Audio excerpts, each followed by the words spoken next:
El edificio de la esquina de Herrera con Pizarro siempre olía a metal mojado, aunque no hubiera llovido, como si en sus tripas alguien puliera secretos con lana de acero, y aquella noche el olor se mezclaba con un resabio de cloro que raspaba la garganta. Me llamaron a las 2:17, cuando las persianas del barrio crujían al compás de un viento angosto que venía del río, y subí los 5 pisos a pie, porque el ascensor, dijeron, se paraba solo y solo cuando uno estaba dentro, detalle que sonó a superstición hasta que lo vi detenido entre el tercero y el cuarto con la luz palpitando como un párpado. El pasillo del quinto tenía la clase de silencio que obliga a toser para no oír la propia sangre, y la puerta 5C estaba abierta en un ángulo humillante, como si la hubieran convencido con paciencia de abrirse para un invitado sin nombre. Dentro, la lámpara del salón, una de pantalla vieja color hueso, balanceaba un hilo de sombra en el techo, tic, tac, tic, y cada vaivén parecía medir el aire entre la mesa con 2 tazas humeantes y la alfombra que ocultaba algo que mis botas tantearon antes que mis ojos. Pero no había cuerpo, solo un charco ovalado, limpio, sin sangre, sin agua. Un vacío circunscrito por una línea finísima de sal derramada, casi dibujada con el pulso de un relojero. La sal adherida en un arco bajo la mesa, sal que crujía bajo la suela con un sonido seco, que recordó a grano viejo. En la cocina, coloqué los dedos sobre la encimera y noté la humedad reciente, el perfume a menta fuerte que dejan los limpiadores de marca barata, y, debajo de eso, un hilo de cobre en el paladar, el mismo que traen los ascensores mal ventilados y los cuartos donde se ha respirado rápido. Vi un paño doblado, una esponja exprimida con tanta fuerza que había quedado marcada por la rejilla del fregadero, y una cuchara con el mango torcido como si a alguien le hubiera servido de palanca. En el cuarto pequeño, un ventilador de pie seguía encendido, soplando a nada. Y sobre la cama había una chaqueta de mujer, lana azul marino con olor a perfume floral barato y a tabaco frío. En el bolsillo, un recibo de estacionamiento del Mercado del Sur, hora 23:41, fecha de esa misma noche, y un ticket de café con leche doble del bar Torremar, con 2 azúcares, 07. No había fotografía a la vista, ni imanes en la nevera, ni impertinencias domésticas, solo una pared con 3 marcos vacíos que, al acercarme, revelaron sombras rectangulares más claras. Alguien había descolgado los recuerdos con una prisa metódica. El guardia del edificio, moreno, bigote en filigrana y una chaqueta demasiado grande que olía a nafta, dijo haber oído unos pasos entre la 0:30 y la 1. No era caminar, detective. Era como arrastrar los pies, y sin embargo había prisa, y añadió que el 5C pertenecía a Irene Soria, 34, periodista, y que el 5B, contiguo, estaba vacío desde lo de hace 3 años, y bajó la voz para decir desde lo de la bañera. La madre de Irene, llamada por teléfono, tartamudeó que su hija llevaba semanas investigando algo de desapariciones antiguas, como si hubieran tragado a gente en un mismo barrio, y recordó que Irene hablaba de una secuencia de fechas que se repetían cada 10 años, ángulos, relojes, la línea de sombra, palabras que me sonaron a delirio de periodista, sin cierre, hasta que vi en la mesa del salón un cuaderno negro con elástico, su cubierta con marcas de uñas nerviosas, y en la primera página una lista de nombres con el mismo apellido repetido en distintas casas: Herrera, Pizarro, Ayarza. Al lado de algunos nombres, un número como 4, 7, 11, y al margen dibujadas pequeñas escuadras, flechas, apuntes de oeste-este, y un símbolo de reloj dibujado siempre con la aguja de los minutos clavada en el 17. En el pasillo, el eco de pasos propios parecía venir de atrás, y ese juego óptico del oído me obligó a mirar cada esquina como si hubiera cuerpos escondidos. Pero lo único que encontré fue un pelo rojo, intenso, largo, atrapado en el borde de la puerta del 5B, y un olor a barniz viejo mezclado con algo dulce, quizá una colonia de farmacia antigua. Y la sensación inexplicable de corriente fría en las pantorrillas, corriente que venía de abajo, no de la ventana del fondo, como si un sótano respirara. Los técnicos de huellas levantaron un patrón raro en el picaporte del 5C, piel limpia, sin sudor, como si la mano que tocó recientemente hubiera salido de guantes o de un baño de limpiador. Y la única huella útil en la cocina, transferida en negativo sobre la cuchara torcida, pertenecía a la propia Irene. Llamamos al bar Torremar. La camarera, voz con sueño, confirmó que a las 07 sirvieron un café doble a una mujer delgada de cabello recogido y abrigo azul marino, acompañada por un hombre con las uñas muy cuidadas, coloradas, como si recién se las hubieran alisado. Detalle que me quedó colgando en la memoria con ruido de metal.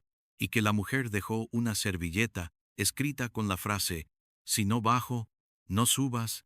Servilleta que cuando llegamos había sido tirada, rescatada de un cubo con olor a cerveza pobre, la tinta corrida en una palabra, subas.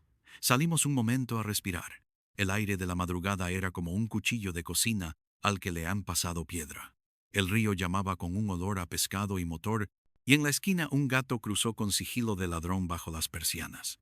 El 5B, el contiguo vacío, estaba sellado por una cadena delgada sujeta a un candado pequeño. Ridículo, más teatral que útil, y al poner la oreja oí el golpe de una gota cada tantos segundos, la clase de goteo que uno recuerda de los consultorios usados por noche, ploc, ploc, ploc, y un leve olor a papel húmedo, a revistas olvidadas. Pedimos permiso a la administración, rompimos el candado, y al abrir la puerta, el aire que salió era más frío que el del pasillo. Una ráfaga que nos golpeó la cara con polvo y algo que no supimos en el momento nombrar, quizá el aroma de un sofá que fue cama demasiadas noches. La luz de las linternas barrió paredes con papel pintado de hace otra década. El baño con azulejos turquesa tenía el borde de la bañera marcado por dos líneas gemelas de viejo moho, la mitad de una cortina caída. En el espejo, empañado, aún empañado, en un piso vacío, dibujaron manos infantiles alguna vez dos casas, dos palitos, una puerta. Dibujo que la humedad había conservado como un mensaje guardado en saliva. En la habitación del fondo, un armario abierto mostraba dentro la ausencia ordenada de ropa. Solo quedaba una percha de madera, con una muesca en forma de uña, y en el suelo, detrás de la puerta, un montoncito de granos de sal, irregular, como olvidado. No abandonaba mi lengua el sabor a cobre y menta, esa mezcla extraña que causa alergias a la memoria, y empezaron a caernos encima los vecinos, porque en los edificios viejos los secretos huelen y los insomnes se asoman cuando ven luces trabajando. Una mujer del 3 amperio, bata de flores y aliento a anís, dijo que Irene preguntó por las noches del 17, y por el piso de la bañera, y por el hijo de la señora que ya no vive, y que una vez vio entrar a Irene con un hombre que caminaba en cadencia rara, como marcando con los talones un compás de vals, y que escuchó una música suave a las 0:17, lo juraría, parecía un metrónomo, y que cuando llamó a la puerta nadie respondió, pero bajo la puerta vio salir una hilera de grasa, que resultó ser Sombra, un muchacho del 2 que, ojos de liebre y dedos con tinta, afirmó que Irene había conseguido videos del ascensor de las otras veces, lo dijo así, y que se veía siempre un momento en el que la cámara se queda ciega a las 2:17, un minuto justo, y que en esos 60 segundos el ascensor baja un piso sin marcarlo, y que el técnico que vino no quiso decirnos nada, solo que había interferencias, y lo dijo con esa convicción prestada de quien quiere creer en un enemigo elegante. Pedí las grabaciones, llamé a la unidad de crímenes antiguos. Recuperamos del archivo lo del 5B de hace 3 años. Una mujer, Luzmila Cabrera, 29, hallada en la bañera con el agua fría y sal en los bolsillos del abrigo. Se dictaminó accidente, por somníferos y desvarío. Pero la madre juró siempre que alguien le enseñó a morirse a la misma hora cada década. Frase que entonces sonó a literatura de duelo y que ahora, con el reloj de Irene clavado en el 17, dejó de ser solo dolor. Volví al salón del 5C, puse la oreja en el cuenco de la taza que aún tenía calor. El café se había quedado con un borde de espuma seco. Me sorprendió una nota metálica, como si dentro alguien hubiese dejado caer una moneda muy pequeña, y al inclinar la copa apareció pegado al fondo, como soldado por azúcar, un círculo de espejo milimétrico, y mi rostro invertido y roto en un ojo. En el cuaderno de Irene, otra página hablaba de La línea de sombra entre edificios con flechas a la esquina, donde un farol gastado proyectaba de 0 a 3, un fajo oblicuo de oscuridad sobre la acera, línea que tocaba, a las 2:17 exactas, la puerta del 5C, y alguien había escrito: si cruza, quien cruza, no vuelve por la misma, y al pie de página una lista de limpiadores, cloro, menta, alcohol, y la frase: el olor queda cuando el cuerpo se borra. Toqué con la punta del guante los granos de sal del suelo. Olían a nada, pero algo en su forma irregular me habló de mano nerviosa, no de salero. Y recordé, como un flash, un caso en otra calle con una raya de harina en el umbral que en la autopsia no supo explicar nadie. El inspector jefe quiso cerrar el 5C.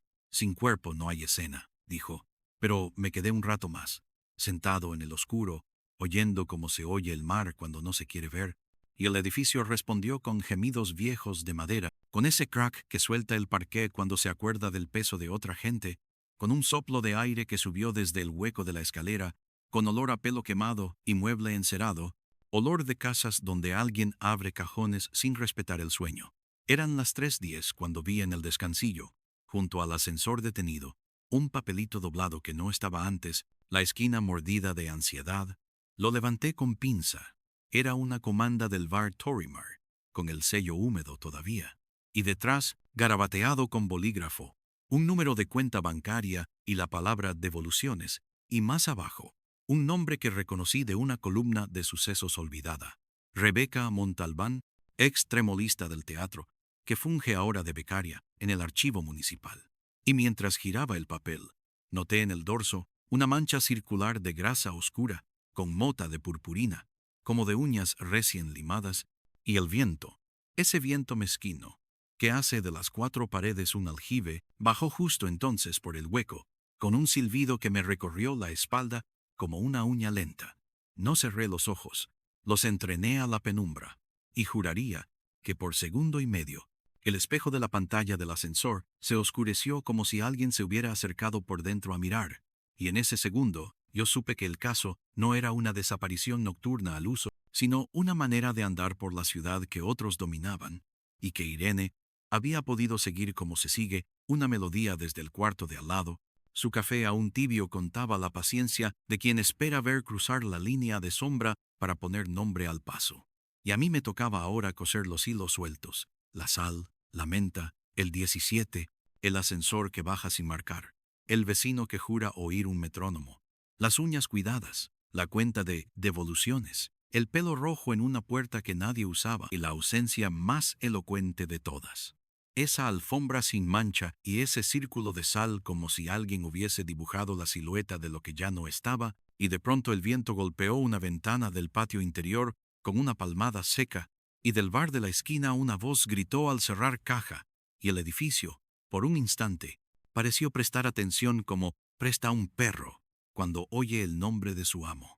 Y fue justo entonces cuando sonó, desde el 5B vacío, un solo golpe en la bañera, seco casi de cortesía, un golpe que heló a los técnicos, que hizo que el guardia dejara de masticar su chicle, y que a mí me dejó con el metal de la menta en la lengua y el tiempo clavado en el 17, comprendiendo que había una conversación empezada antes de que yo subiera las escaleras y que cada grano de sal era una sílaba, cada paso arrastrado una coma, y que si quería escuchar la historia completa, tendría que volver cuando la sombra volviera a cruzar la puerta con la precisión impasible de un reloj que no falla. El papelito con la palabra devoluciones me llevó al archivo municipal, un edificio corto y frío, que olía a cartón viejo y vinagre de limpieza, a pasillos que susurran sumas y restas a los oídos de los empleados y a un polvo que se te queda en la lengua como un secreto mal digerido.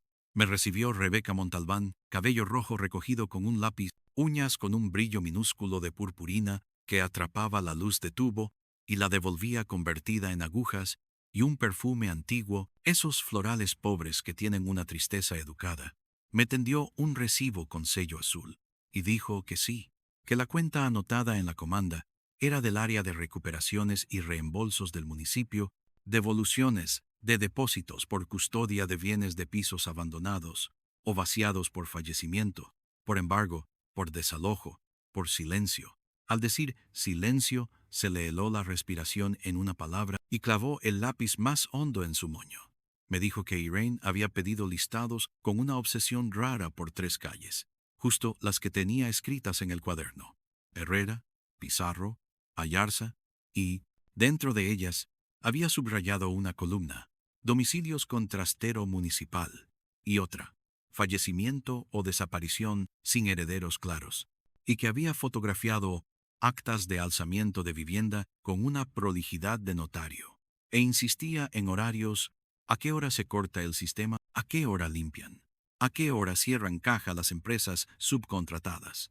Y Rebeca se encogió como si un aire frío le pasara por detrás de las rodillas. Le pregunté por el bar Torremar, por el café de la 07, por el hombre de uñas cuidadas, y ella curvó la boca con una sonrisa que no se entera. Dijo no conocer el bar, pero al coger la comanda, el dorso de su mano dejó en el papel una mota de brillo dorado igual a la pegada en el recibo del ascensor y no hizo nada por limpiarla.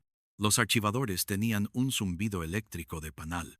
Escarbé en legajos de hace 10 y 20 años, y la estadística, ese animal sin narrativa, nos mostró un lomo repetido. Cada década, entre marzo y mayo, un puñado de viviendas en el triángulo de esas 3 calles terminaban con actas de entrega voluntaria de efectos a depósito municipal en fechas separadas por día 7, 14 o 21. Y en 3 de esos expedientes, a los 10 días exactos, se incorporaba un albarán de limpieza industrial con compuestos clorados y mentolados, subcontratada a Yarza Servicios, y firmado siempre por la misma persona, un tal Ángel P. Herrera, rúbrica con trazo de metrónomo. Rebeca dijo que ese nombre saltaba a menudo en las cajas grises de restos de vivienda.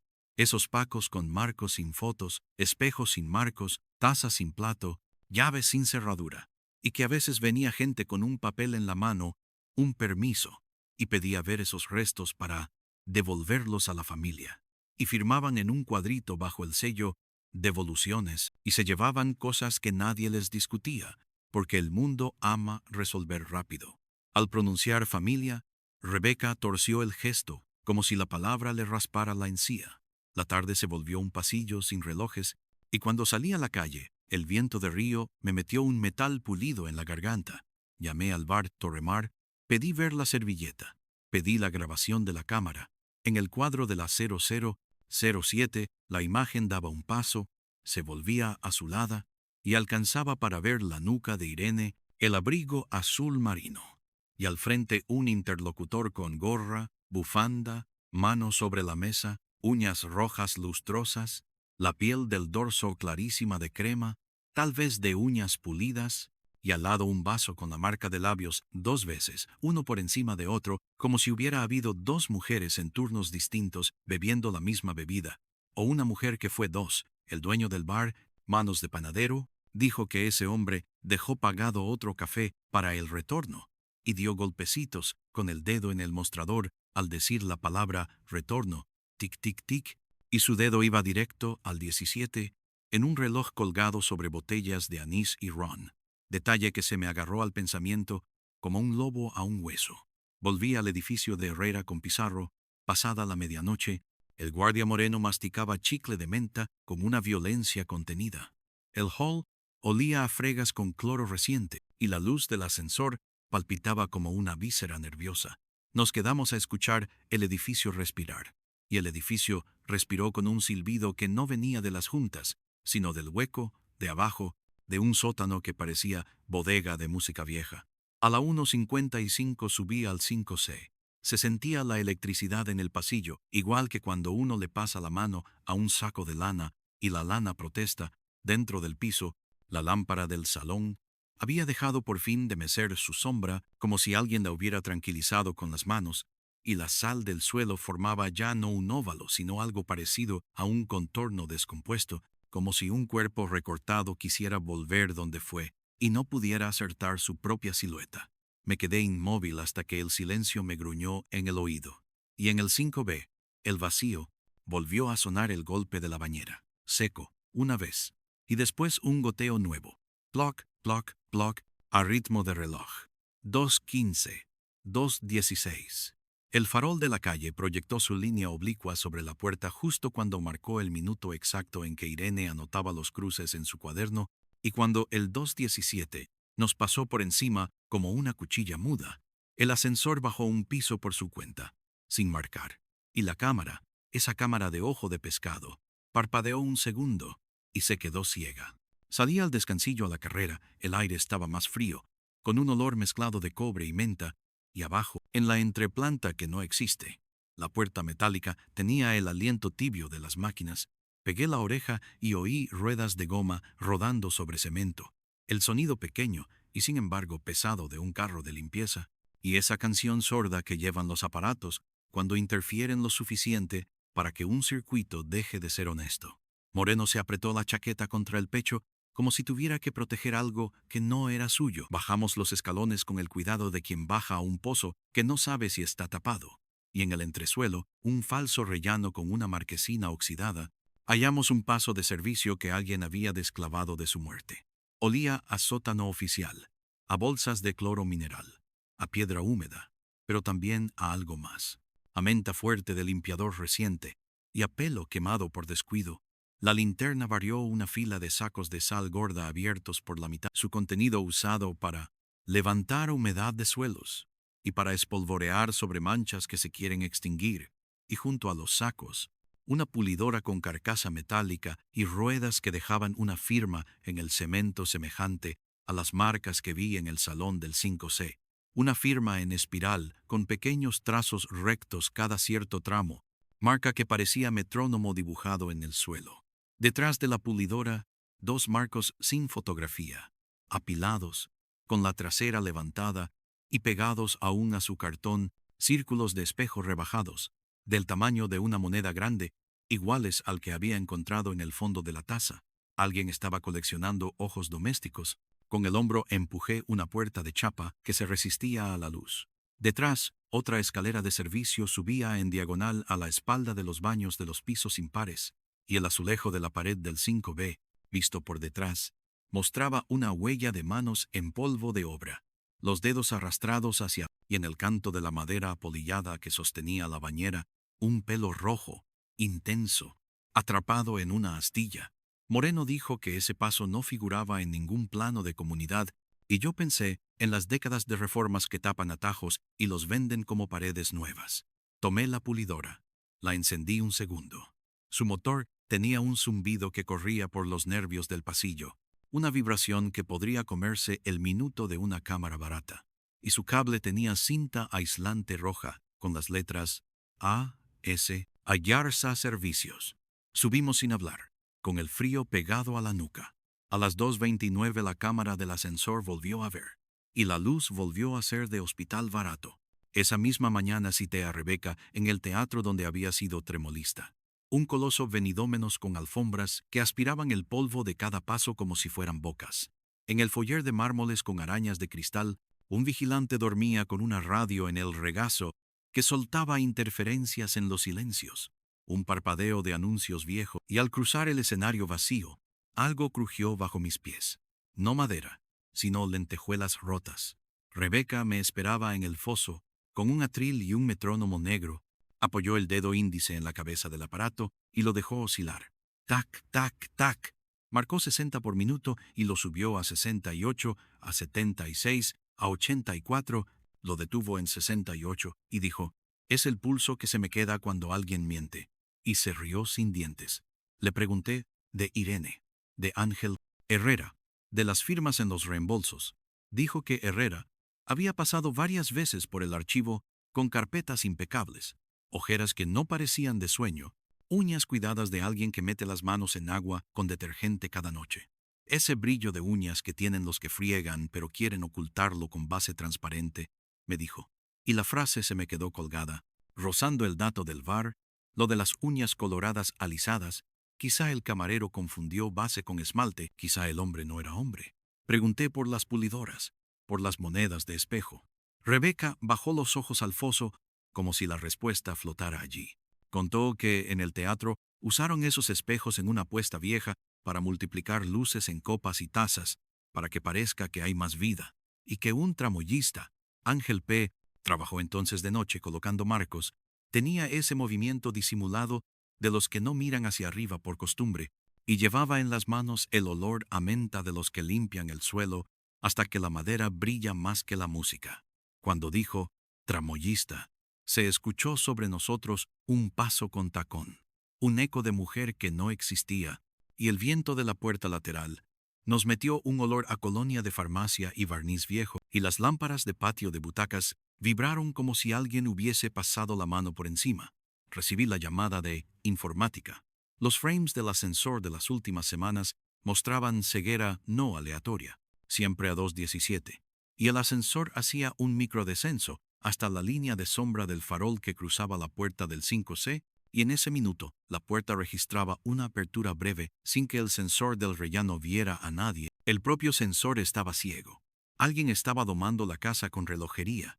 Llamé a Ayarza Servicios.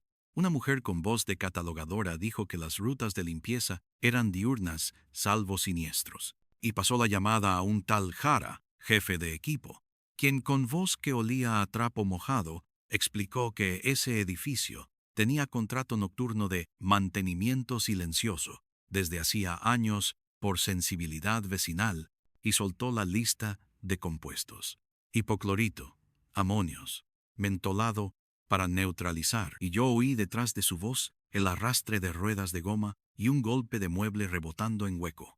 Pedí ver bodega y facturas. Me citó en una nave en Ayarza, zona de naves con aire de autopista.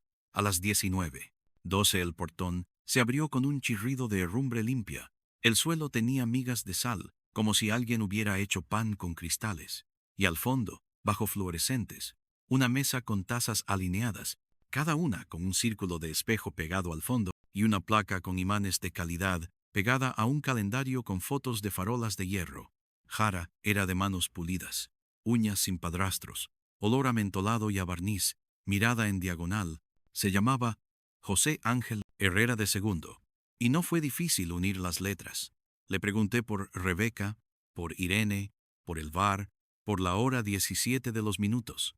Contestó con frases que no se quedaban quietas. Usted sabe cómo son las noches. Se pegan a las cosas. Y dejó caer que la empresa recibía avisos de devolución cuando el municipio avisaba que un piso había quedado libre de herederos prácticos, y que entonces se retiraban efectos. Se limpiaba, y si había sal, se recogía para que no atrajera la humedad. Y al pronunciar sal, se le pegó a la lengua una S demasiado larga. Enseñó facturas con sello, todas en orden, pero una tenía la fecha con tinta distinta y al trasluz se leía debajo otra cifra, corregida: 217. Un carrito pasó junto a nosotros, empujado por un limpiador con guantes, y al girar el carro dejó en mi pantalón una mota de purpurina que olía a clangor de teatro. Pedí el listado de pisos intervenidos la última década, y mi dedo, que ya no era mío, fue a parar a la columna que tenía los mismos apellidos que el cuaderno de Irene, Herrera, Pizarro, Ayarza, con entradas cada 10 años, en marzo, abril, mayo, y el horario nocturno. Volví al edificio con el listado en el bolsillo, y al pasar por el bar Torremar, la camarera dejó el vaso en el mostrador con un golpe que se me subió a los ojos, y dijo: la de las uñas. Al final no era un hombre, era una pelirroja de moño alto que hablaba como quien da una clase de música. Dejó pagado un café para el regreso y dijo que el regreso no era por escaleras. Y me enseñó la servilleta: si no bajo, no subas. No era de Irene, era de quien se lo escribió. Subí de nuevo de noche. Esperé en el 5Q con el oído puesto en el suelo. Ese tacto que se aprende en casas viejas. Y al llegar el 2:10 el pasillo se templó. El farol afuera dibujó su franja de sombra como una regla. El ascensor osciló, y del 5B vino un olor a baño con cloro de clínica, y a madera que se hincha, y el golpe en la bañera esta vez fue doble, como si alguien pidiera perdón. Jara apareció en el hall con su mono gris, uñas sin pintura pero brillantes, saludo con moro, revisión nocturna, dijo, y no miró a nadie a los ojos. Empujaba un carro de ruedas silenciosas con un cubo que olía a menta hasta que dolían los dientes, y del cubo asomaba una bolsa de plástico con un borde de espejo y una etiqueta reposición. Le seguía la entreplanta que no existe. Sobre el cemento, un rastro de sal en espiral, y cuando su carro cruzó el punto exacto donde el farol pegaba la sombra en el suelo, la cámara del ascensor, arriba, suspiró y se apagó un minuto, y el tiempo, ese animal que se cree invisible, se dejó tocar, y la pulidora, que alguien había conectado, subió un gemido más alto como si el motor quisiera morder aire. Jara puso la mano en el umbral del paso de servicio y dijo, sin darse la vuelta, no es delito mover lo que sobra para que los vivos duerman, frase que no estaba contestando a nada, pero que llevaba ropa de confesión. Una respiración distinta nos llegó por la escalera de servicio, pasos cortos, el arrastre de talones que había descrito Moreno, voz de mujer ahogada en humo de tabaco frío y una colonia de farmacia antigua que me vació la nariz de lo que no sirve. Y yo susurré, Irene, sin saber si llamaba a la periodista o a la pared. Entonces, el teléfono del bolsillo vibró con la furia de un insecto encerrado.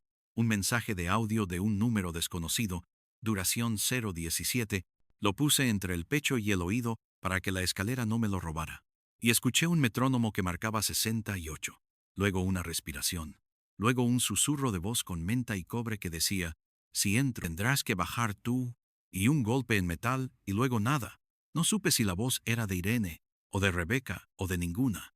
Jara, sin volverse, dejó el cubo en el suelo con una delicadeza que no le conocía, sacó del bolsillo una llave corta, hizo girar 2 veces un candado sin candado, y el hueco de servicio. Corriente de aire vino desde abajo, no fría, sino de